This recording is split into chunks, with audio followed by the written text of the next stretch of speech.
Hi. I'm acutely aware that I've never really been comfortable that I know what to do in the event of a comms failure, and I thought there are probably loads of other pilots, experienced and inexperienced alike, who also have holes in their knowledge. This is an area where Europe really is different from the US and probably other places. So this video is made very much with the European light aircraft pilot in mind. Many of the procedures, particularly in IFR IMC, are the same for all classes of aircraft, but I'm not going to continuously differentiate what advice is good for whom. This video is about our normal Cessna 172 to Chieftain range of aircraft in Europe and nothing else. I'll assume that the only certified comms equipment you have is VHF radio and transponder, but that you probably have a mobile phone with you and possibly a handheld transceiver, or a system such as Goltzer, which allows you to send and receive texts in flight. If you have CPDLC, UHF, SatPhone, or HF, well, lucky you, but you probably don't belong in this video. Let's start by reminding you of the two important adages. Aviate, navigate, communicate. Your first duty is to keep the aircraft flying safely the right way up. Your second duty is to know where you are, where you're going next, and ensure that you're pointing in the right direction. Only then do you concern yourself with communicating. And secondly, aircraft fly because of Bernoulli, not because of Marconi. Too many inexperienced pilots seem to think that not being in constant communication means an imminent fiery death. Many of us actually wish to minimize our communications when outside controlled airspace and just monitor 1215 so that we can focus on flying or chat with loved ones. The aircraft keeps flying without a controller holding it up there. There are some things you can do to ensure that you don't lose comms due to being on the wrong frequency. When you're given a frequency, read it back and give the controller time to correct you before you leave the frequency. Flip-flop the frequency, but do not overwrite the previous frequency until you've made sure that the new one is correct and you can make contact. If necessary, write down all the frequencies you've been given so you can work backwards. If the frequency has been silent for a while, ask for a communication check to be sure that you're still in contact. Pay particular attention to ATC or FIR boundaries, as this is where frequency changes can be expected and possibly missed. Make sure that you have access to the FIS frequency so you can use them to help you back to the correct frequency. If there's a dedicated service on 1215, use that. In most places, even if there isn't a service, it's widely monitored by ATS units and you'll get a response. Most airliners also monitor 1215 most of the time, so they may be able to provide assistance. Even in our operations, it's a good idea to monitor 1215. I do it instinctively, even now after years of flying jets. There's no harm or cost, and one day it could be helpful to you or others. Also, if you suspect that the problem may be one of range, crossing the North or Irish Seas or flying between Cornwall and Brittany, for example, and exemplified by being able to hear aircraft but not the ground stations they're talking to, you can ask other aircraft for a relay. If you've eliminated frequency and range as being the issue, we have to delve a little deeper. I'm going to use the TDODAR structure to go through the process. If you haven't watched my TDODAR video, it's worth looking at. I've put a link below, but it's in the playlist anyway. The TDODAR sequence starts with time. How critical is it that we get back into comms quickly? This will depend on the phase of flight, the weather conditions, whether we're in controlled airspace, fuel state, aircraft serviceability, and a host of other things. If you're flying around over the open countryside of Europe on a beautiful day outside controlled airspace with loads of fuel, it's clearly a different matter to being at the end of an IMC flight, low on fuel, shortly to approach an IFR airport. As always with TDODAR, if you don't have time for the procedure, you skip it and move directly to a learned response, which I'll discuss later. But if you do have time to diagnose, sort your options, decide and review, then that has to be the safest option, as well as reducing embarrassment and paperwork. If you have time for diagnosis, it's good to be logical and directed. Probably more common than an immediate loss of comms is where you can anticipate a radio failure, mostly because you have an alternator failure or a battery problem. TDODAR remains your friend, But now T is rather short, and you may need to make some rapid decisions about what information you want to get and what information you need to send before the battery dies. If you think that you can land safely quickly, then do so using the electrics and radio as sparingly as possible. If you think you may have lost power before you land, make an emergency call declaring your intentions, including time estimates, and getting as much information as you can. This may include QNH, wind and runway in use at your chosen alternate, for example, then switch off everything you safely can. You need to keep the transponder going, and you may need pitot heat if icing is an issue, but otherwise ditch whatever you can. If your radios are part of your navigators, there will be circuit breakers allowing you to power down everything but the radio. You can switch off, using the circuit breakers if necessary, everything that doesn't keep the aircraft flying, thinking carefully about what you're going to reinstate and when. You can then fly using your tablet for navigation. Let's hope you're wise enough to carry a USB power bank and conserve the maximum power possible for making the approach. Do not keep talking on the radio, that takes power. But if you're given frequency changes, you can acknowledge using either very brief calls or speechless blips. When you're approaching the IAF, you can start reinstating the minimum equipment and configuring it and using the radio in the expectation that you'll have enough battery to land. Do beware if you have electric flaps or even electrically driven gear. The next most common reason to lose comms is finger trouble. Volume turned down, whether on the radio or headset, wrong box selected on the audio panel, wrong frequency, flip not flopped. The next set of diagnostics are for airborne equipment. The points of failure are microphone, headphone plugs, PTT switch, radio, aerial, audio panel, and each of these can be diagnosed. The very obvious first move is to see if the RX symbol lights on any frequency. You can try tuning into a nearby ATIS, which should keep the RX on all the time. If it doesn't, try switching off squelch, usually marked SQ, but sometimes marked test. If RX still doesn't come on, you can be fairly sure the radio is dead. When the radio has RX showing, can you hear anything? With squelch off, you should hear white noise, even if there's no transmissions. If you can't, find out whether it can be heard by anyone else who has a headset on. Try the cabin speaker. Next, try the other box. Although having two radios is no longer a strict requirement for IFR in Europe, the vast majority of IFR aircraft do have two 833 boxes. Some have one 833 and one 25 kilohertz, using the latter only for receive, but in an emergency, many can still be used to transmit, although the signal will be distorted on adjacent 833 frequencies. There are a few protected frequencies, most importantly 121.5, which can be used with a 25 kilohertz box. In the UK, you can get a guaranteed emergency service on 121.5, but in most countries in Europe, coverage is more patchy. If box 2 works and box 1 doesn't, you have your answer, but you must still review your situation with regard to picking up ATIS and so on. On many radios, ATIS can be heard on the monitor function while remaining in contact with ATC on the main frequency, but you need to start as early as possible, as later frequencies may just be too busy.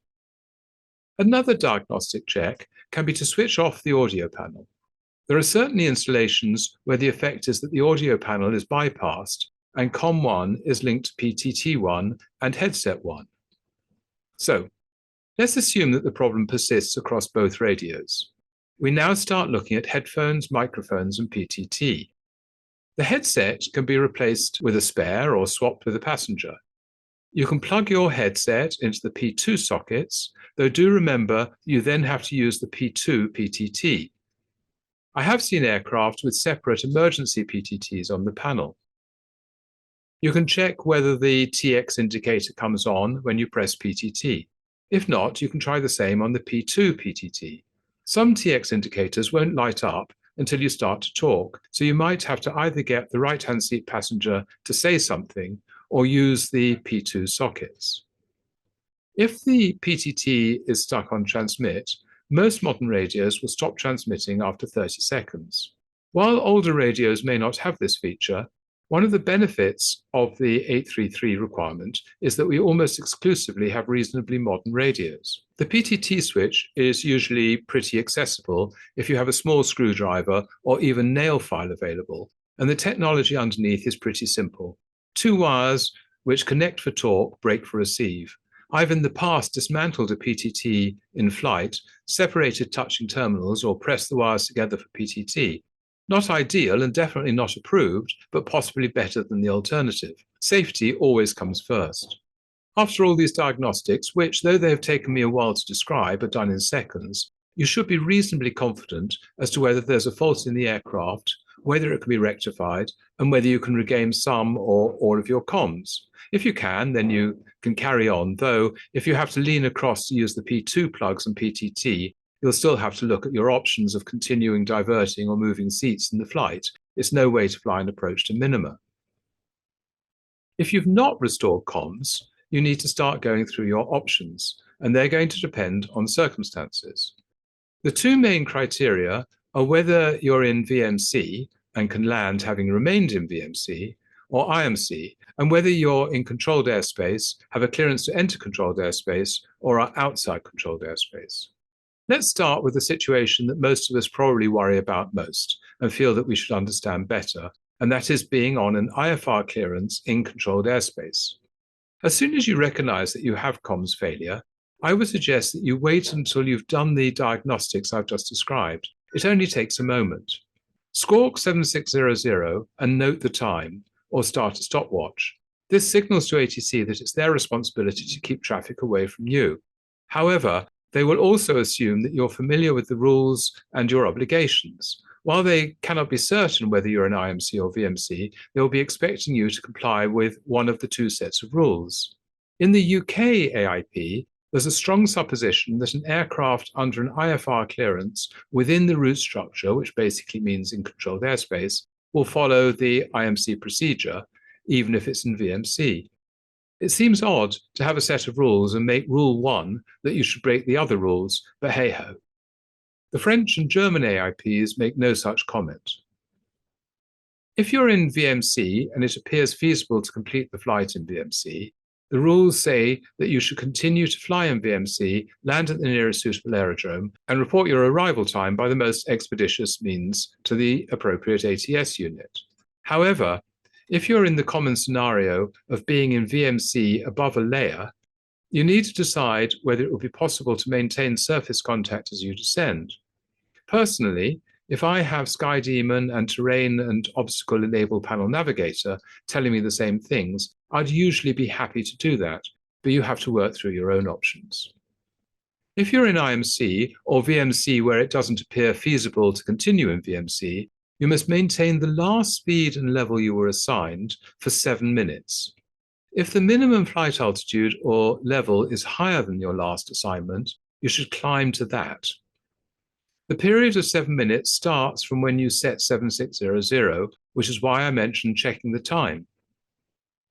There are other rules about what to do if your route contains compulsory reporting points, but I'm older than most of you and I can barely remember compulsory reporting points, so let's not confuse ourselves with that.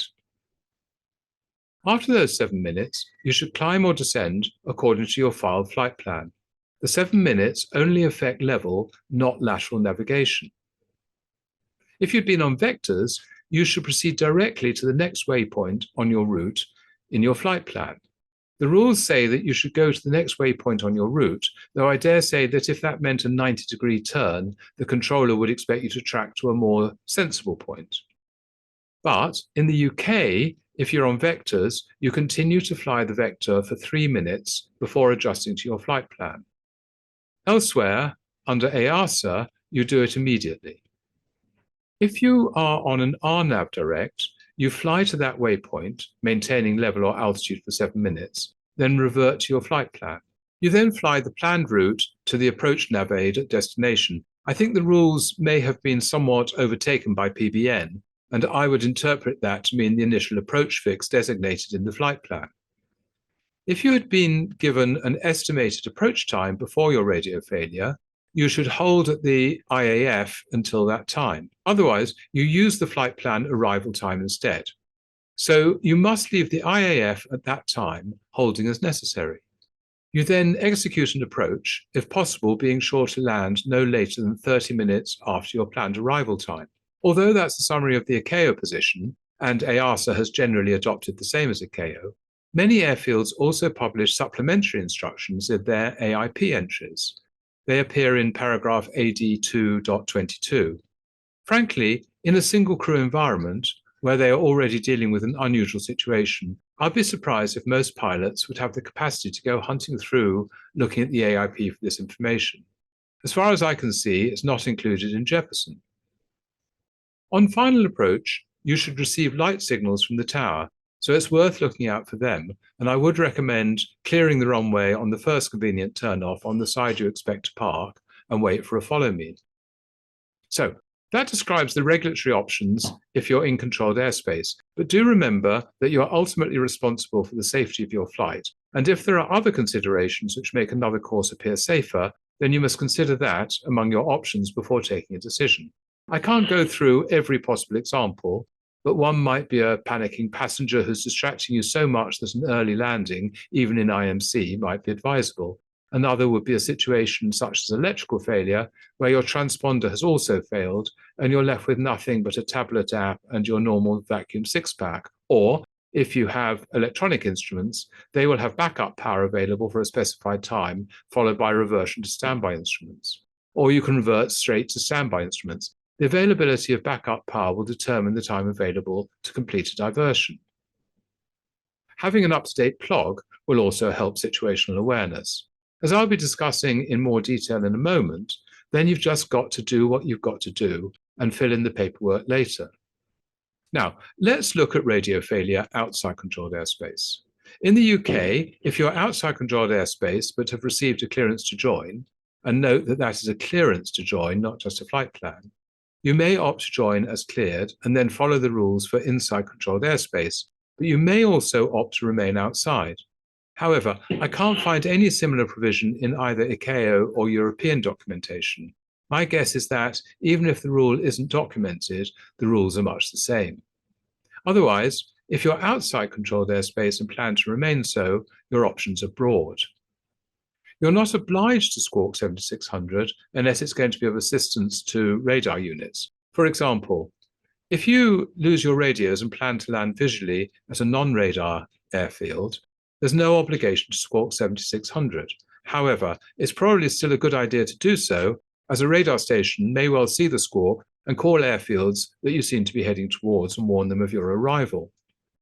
If you think that you can transmit but not receive, you should make blind calls. Start each transmission with your call sign, followed by the words transmitting blind. Remember that if you cannot receive, you cannot tell whether your message has been received or whether you trod on another transmission. So repeat blind calls at least twice. If you think that the problem lies in your microphone, and you may be able to transmit carrier wave only, it's worth keying the mic on and off 4 times at a frequency of once per second.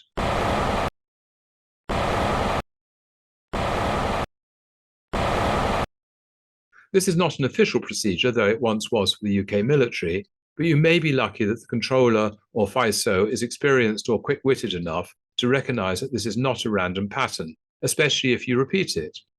They may well respond by asking you to change squawk or squawk ident, or ask you to answer questions with 1 blip or 2, 1 meaning yes, 2 meaning no, 3 meaning say again. In the UK, they may also recognize Morse X as a declaration of a further emergency. In other countries where speechless is not a thing, controllers and FISOs may ask if you have any further emergency. Another option is to try to make contact using other equipment at your disposal. The most obvious is a handheld transceiver. There's every good reason for an IFR pilot to carry a transceiver. It allows you to call for start and await clearance without running the aircraft battery down, or to call for fuel, listen to ATIS, ask where your ground transport is, and so on. However, all these things are done close to the receiving station in a relatively quiet environment and with your hands free. It's a very different matter if you want to use them in flight. You need a headset adapter for sure, and if you want it to work more than a few miles from the ground station, you're going to benefit from an external aerial, which may or may not be an option in either a rental aircraft or a pressurized one. If you're going to use a transceiver, my recommendation is to use non-rechargeable batteries and carry spare batteries, as rechargeable ones will probably be flat when you need them. Most transceivers have non-rechargeable as either standard or as an option. Alternatively, depending on circumstances, a better option may be to use your phone, either for voice or text. If your headset has a Bluetooth function, use that. My experience with Bose is that it works very well. Otherwise, if you have earbuds, they do seem to work inside the headset, making them quite usable in flight, but only at low level. If you can use the phone, it's easy enough to find the phone number of the ATC unit you need and to call them. Even if you only get through briefly, you can announce your problems and intentions so they can sterilize the instrument approach and runway at your ETA. If you can't use your phone for voice, you can still sometimes send texts, whether GSM or on internet services such as WhatsApp. It seems to me that the thing that works with the least signal is GSM text. If you have Goltzer or Garmin Connects, you can also text using that. It's one of their great features. The trouble you have with text is that you're unlikely to have a mobile number for the ATC unit, but some networks will turn text into spoken messages and deliver them to landlines. That obviously only works for direct dial numbers. That's clearly not a reliable method, as you don't know whether the message has got through, so it may be better to text a pilot friend who can intelligently forward the message and let you know that they've done so. If all efforts to communicate have failed, you're left with no option but to go and land. Most small airfields accept non-radio traffic as a matter of course, but generally speaking, only if given prior notice. Thus, if they're not expecting you, they may not be ready for you. So see whether they have a signal square and join the circuit in use in the manner most normal or obvious in the country. Overhead in the UK, 45 degrees in others, downwind in others. You may wish to fly low along the runway, waggling your wings or flashing your lights to draw attention to your situation before making another circuit to land. If they do spot you, you may get light signals. Then you don't need to make an exhibition of yourself. Remember the basic ones. Before you land, green to land, red to stay in the circuit, and flashing red to go away. And once you have landed, red to stop. If you need to make an unplanned and unexpected instrument approach, try to go somewhere with radar and hope that they can see your 7600 squawk. If you have Goltzer or Connects, use that for QNH and likely runway in use. If you can receive traffic, whether TAS or ADS-B, then use whatever information you can, such as watching other aircraft make an approach, to see the landing direction and to check that they have been moved out of your way.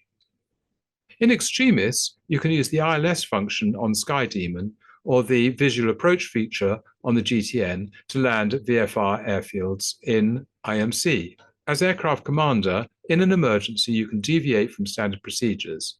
There comes a point where you just have to do what you have to do. The buck stops with you. Once you have decided, act on your decision, but keep it constantly under review and re-diagnose and re-evaluate options until you've parked and shut down. There's one more topic I'm going to raise in this video, and that is interception. Although probably more so outside Europe, interception, especially if you don't do as you're told, can be very dangerous. Fighter aircraft and their pilots exist to take perceived threats out of the sky with force. So you really don't want to be perceived as uncommunicative and potentially risk-bearing. So do what the rules say. Carry the interception signals with you, but you should remember the very basics. If your 833 doesn't work, but your 25 kilohertz does, you can talk to the interceptor on 121.5. If they rock their wings in front of you, rock your wings and follow them. If they do a rapid breakaway, you're released. If they fly along a runway with their gear down, land on that runway. The rest you can look up. That's a run through of the basics. I actually hope that you never find it useful, but it's good to remind yourself every so often. This has been quite a long video, and even so I have 21 pages of unused notes and quotes, but I can't keep you any longer. See you in the next video.